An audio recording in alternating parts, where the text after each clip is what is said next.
ভাই ভিডিওটা একটু দেখেন, আপনি হাসতে বাধ্য হবেন, আমি গ্যারান্টি দিলাম। হ্যাঁ, ফাইজলামির তো একটা লিমিট থাকা দরকার। এটা আবার কোন ধরনের ফাইজলামি একটু দেখেন। ডাক্তারে কিন্তু রুগী একটা নিয়ে আসছে। হ্যাঁ, এটা আদৌ রুগী নাকি লাশ আপনারা দেখেন তাহলে বুঝতে পারবেন। ডাক্তার একদম কাপড় টাপড় জায়গায় সবকিছু দেখা খাতার ভিতরে সিগনেচার কইরা, হ্যাঁ, চলে যাবে এখান থেকে। ডাইকা দিছে কিন্তু। হ্যাঁ, পাশে থাকা লোকটার অবস্থাটা কি হয় শুধু একটু দেখেন।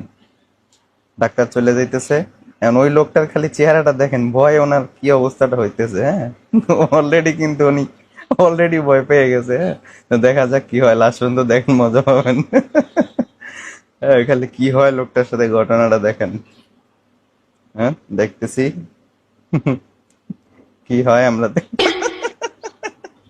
অলরেডি কিন্তু পালারা দিয়ে ফেলাইছে রুগিনের লাশ। তার অবস্থা, চেহারাটা দেখেন লোকটার কি অবস্থাটা হয়েছে।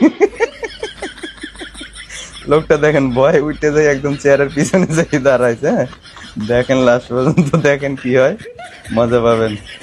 উনি খালি দেখেন লাশ কিভাবে উঠে বসছে ভয়ে। ভয়ে দেখেন একবারে যে চুলের নিচে ঢুইকা দরজা দিয়ে বাইরে যাওয়ার চেষ্টা করতেছে। ভাই এটা কোন ধরনের ফাইজলামি? লোকটা তো আরেকটু হইলে স্টক করতে হবে ভাই।